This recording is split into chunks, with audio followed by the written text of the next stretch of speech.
What is up guys, Alex from Lakey Wargames here and welcome to today's video. Well, I'm going to be covering, in my opinion, the three main approaches to building competitive Nighthaunt in Age of Sigmar 3rd edition.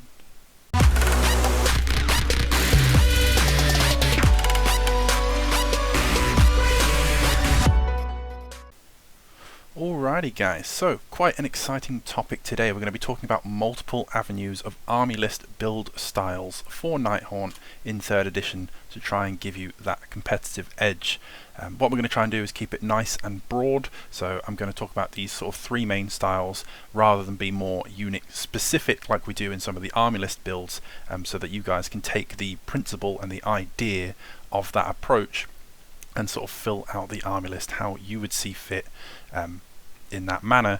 And we're going to talk about both the pros and the cons to all of these styles, so what works well for them and some of the drawbacks and things that you will need to think about if you are taking that said approach to your competitive games. So before we get too deep down into the rabbit hole that are, in what my opinion, the three main approaches to building those Nighthaunt armies, I just want to say a massive thank you to all of you and all of your comments across all of the Nighthaunt videos so far. Your feedback has been absolutely amazing, seeing some of you guys taking sort of my lists and ideas, adapting them into your personal sort of preference play styles, and getting all of the feedback from those has been fantastic to see. If you guys wish to talk more about this, then please let me know again in the comments down below your thoughts and feedback on these three, or if you have a different approach to competitive Nighthaunt that you think should be in sort of one of the three main approaches to building. I also now have the Lakey Wargames Discord, which is now live. Link in the description below if you guys wish to join that and come and join me talking more Nighthaunt in real time with some more awesome people that are already in there. But with all that said and out of the way, let's jump on into the main topic of today's video, and that is the three main approaches to building competitive Nighthaunt in 3rd edition. So the first one on my list, and these are in no particular order by the way, these are just sort of the top three for me, but they're not necessarily, the first one we're going to talk about isn't necessarily the strongest of the three. They're just, all three are in the sort of top bracket of ways I would approach building an army. So just that little segue. Now on to the first one. And the first one there is the Quicksilver Dead Harridan spam. So this is obviously taking the Quicksilver Dead sub-faction, which allows your Dreadscythe Harridans to ignore ward saves via their melee attacks, and this is a sort of hard-hitting shock assault way of playing, very aggressive style of using those Harridans, hiding them behind a few screens, waiting for the right time to jump out and hit the enemy super hard and deal as much damage with your Harridans as you can. If you can try and get on something like a double turn with these, then that is absolutely fantastic. The Harridans themselves have lots of attacks and have potential to do some insane amount of damage, each Harridan having 4 attacks on a 4/4 with no rend and only 1 damage. But the nice thing is they don't need heroes to sort of babysit them to give them the +1 to hit or the +1 to wound, like a lot of units that benefit from having like a Guardian of Souls nearby, or sort of, you know, being babysat by heroes in that way, thanks to their murderous Bloodlust, which is where they gain +1 to hit and to wound rolls for their melee weapons if they're within 6 inches of an enemy model that has had any wounds allocated to it, or if they're within 6 inches of an enemy unit that has had any models slain that turn. So that is something that you can proc with something else. So if you have Hex Race and they make a charge and they kill something with an impact hit, same with a Black Coach, you can set this up with your Craven Throne Guard if they were to shoot something and they take a wound off of a unit.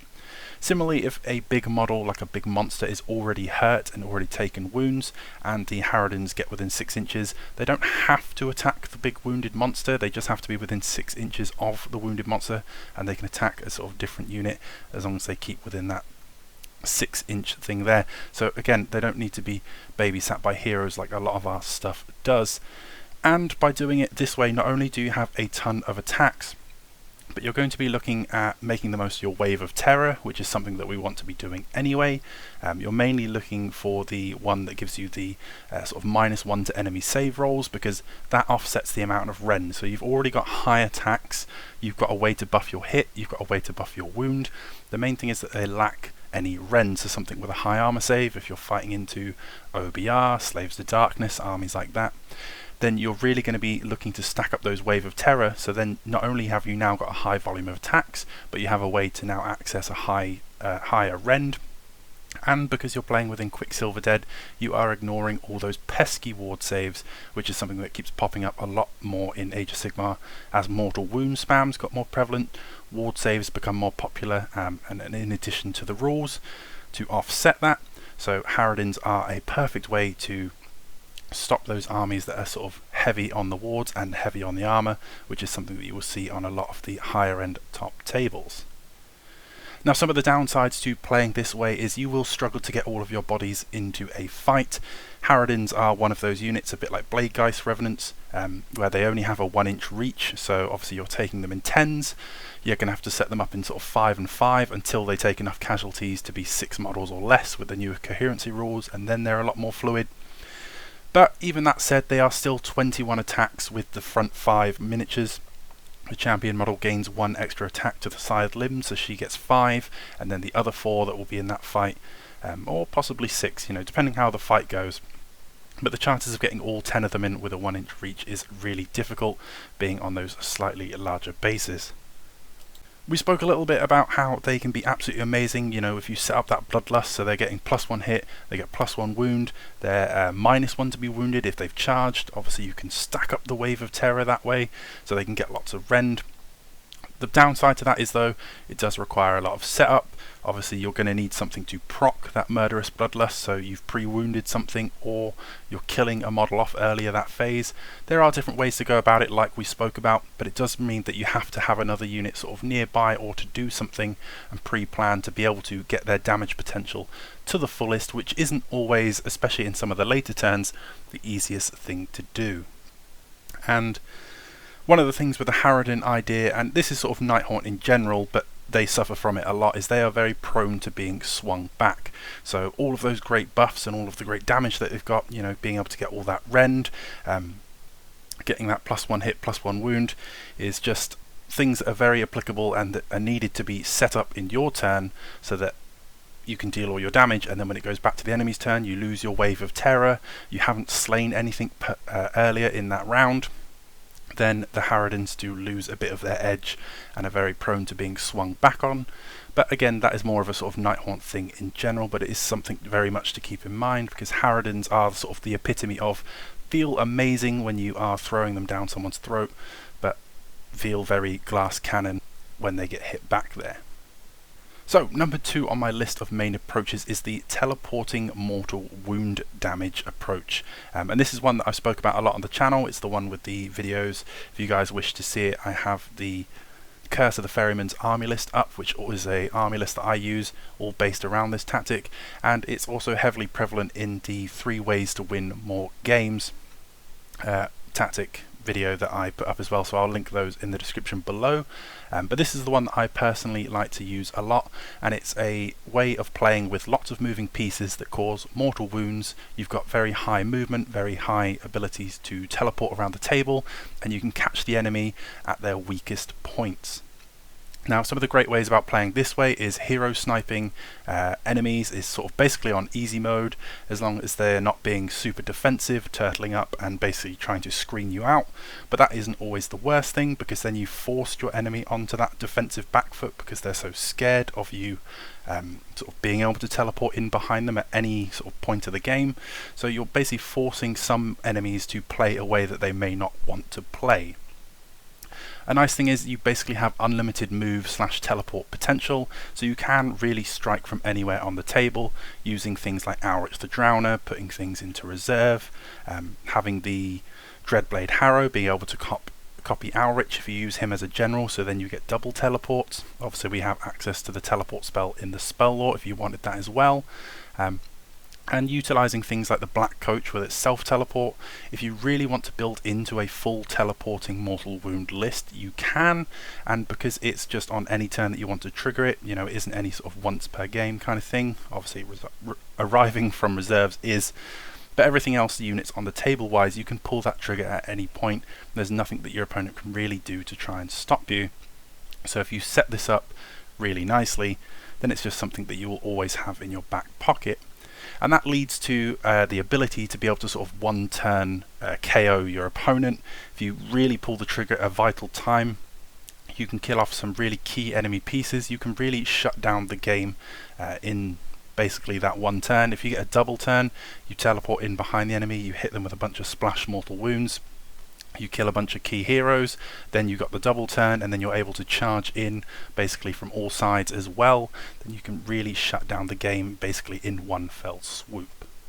Now, I always like to say that, you know, I've played this way since sort of 2nd edition when we got the first battle tome came out. I used to play it with 50 Grimghast Reapers.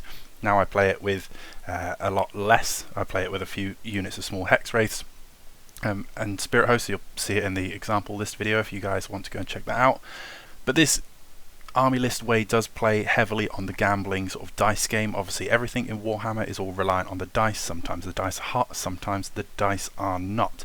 But this one does rely a lot on you sort of teleporting up and rolling a lot of D3s, which the point is to try and overwhelm the enemy to the point where you are, you know, throwing enough D3s that you are able to do enough damage where you want it, combined with the teleports, that you just sort of overwhelm the enemy and drown them in that mortal wound teleport damage. But at the same time, some games you will just roll absolutely horribly and nothing will happen, and you open yourself up to being counter hit by that sort of one turn knockout.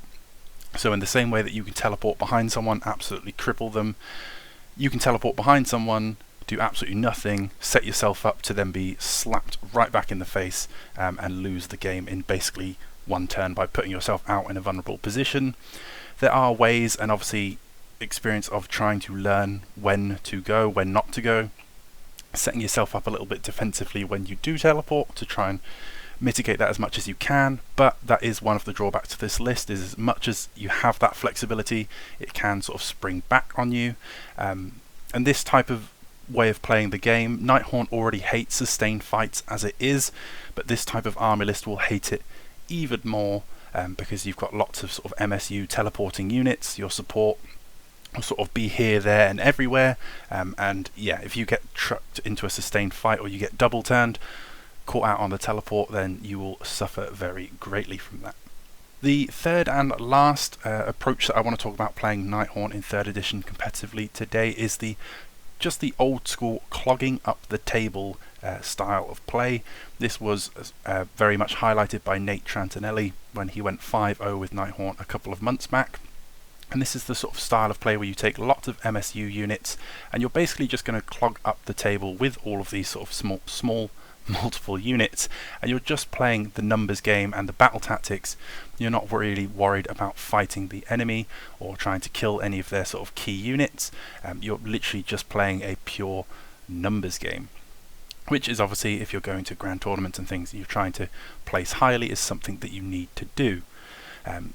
Ways of playing this is it gives you lots of board control and you make the enemy have to deal basically with what you choose. Having so many small units and so many screens and sort of layers upon layers, the way if you set that up correctly and you're moving it in all the right ways, then the enemy has nothing else to do apart from have to play into your game and try and break you down faster than you can set yourself up. Objectives are king in this game. Obviously you win by completing your battle tactics and standing on circles better than the enemy. So if you've got lots of Hex Wraiths that can sort of, you know, turbo boost up 24 inches, block them in their deployment, and then you just have a few sort of small units of ghosts sitting around on the objectives while your opponent can't even get to them, then you're winning by shutting them out of being able to do anything while you're scoring some points. And yeah, you also get to keep the enemy guessing. If you're playing with so many small units and you're just clogging up the table, you're sort of here, there and everywhere, you will keep the enemy guessing because there's not so much an out and out game plan. It's just you basically harassing, being a little bit annoying and just trying to sort of just clog the enemy up, force them to have to go through one unit at a time. But if you've got 10 units all waiting in a line ready to be taken out, there's only 5 turns, so you know you're going to really not let them know your next move style of play this way. Now, while it is great being effective at that numbers game and obviously stopping your opponent from doing their plan while you are scoring points sounds absolutely amazing, it is a big mental challenge check to play this style of army. Obviously all the good games of Warhammer, you have to try and be one step ahead of your opponent, a bit like playing chess. thinking ahead and executing your plan accordingly. But with a list like this and so many moving parts, where we said like it keeps the enemy guessing, not letting them know your next move, you know, you have 20 moves in your head, but you have to be sort of 22 moves ahead at the same time. So it is a big mental drain if you're playing this at something like a tournament in a very competitive environment. You're playing, you know, 5-6 games over 2 days. Then, you know, that is a lot of Warhammer, a lot of moving parts, a lot of things to be checking, making sure, you know, you're dealing the sort of working out your average rolls, etc. Because, you know, feeding the enemy those things, you need to sort of do your damage checks, make sure your math is kind of there. Obviously, again, dice are dice, but on average over the course of your 5 games, if you plan it accordingly, then you should be okay. But that has a lot of mental load and can really wear you down if you're playing multiple game after game. Another thing with this list is one of the things that I personally don't like to lean into it too much. I would much rather go with option 1 or 2, because there's not many really feel-good moments in this type of list. Obviously, playing the sort of clogging up the table and winning on objectives is absolutely fantastic for scoring lots of points and saying at the end of the game that you won, because obviously you've done more battle tactics, scored more primaries, but you don't really get that sort of, here's my big buffed up super unit and, you know, I absolutely nuked your hero. Like, you're probably not going to be taking down any Archeons or sort of anything like that with this style of list, purely because you are going for that numbers game. So, you know, that doesn't really matter for some people. I know when you're aiming to win something like a GT or score really highly, you're not really looking for those kind of things. But if you're the sort of player that likes to have that, you know, your hero kind of pulled out the big challenge or something like that, this style of list isn't really going to provide that for you. So it's not one of those lists that is really good for all kinds of players in that way, because you might be looking for that feel-good moment. And the last thing I'd like to say about this style of play is obviously you have lots of multiple small units, again lending into that not very feel-good moment, because you haven't really got any out-and-out hammers per se. You're just sort of clogging up the table and throwing lots of smaller units away while you're capping objectives and hoping that the enemy can't get through them faster than you can sit on the objectives and count down the turns. The less objective missions that you may have to play, the less objectives are on the table, the more you are going to suffer. So where armies like OBR, who are generally a smaller model count, will love having less objectives because they can have their army more concentrated in one place, you having all of these units to try and throw away and clog the enemy up, obviously the less spread out the opponent has to be and more concentrated that their force is allowed to be, then you are going to find it a lot harder with this style of list, because the enemy will be sort of able to just concentrate their forces and just take a few units out every turn, rather than have to try and do that and be here, there and everywhere, which is something that Nighthaunt really lends itself into. But these are just sort of my 3 main approaches and mindsets that I would think about when building competitive Nighthaunt in 3rd edition at the moment. So you've got your Harridan spam, you've got teleporting mortal wound damage lists, and you have the clogging up the table kind of playing the maths game lists. But what do you guys think about these 3? Do you agree with my sort of pros and cons to each one, or do you agree that there's a completely different element to competitive Nighthaunt that you like to play and have found success with? Let me know in the comments down below, or join the Lakey Wargames Discord and let me know in there. But until next time guys, thank you very much for watching, stay safe, happy wargaming. Psst. Hey you! Did you know that Lakey Wargames now has an official eBay store? You can buy yourself all kinds of pre-painted and new on sprue hobby goodness and support the channel at the same time. There's a link in the description below if you want to check it out. I'd greatly appreciate it, and it's a fantastic way to support the channel. Okay, see you in the next one.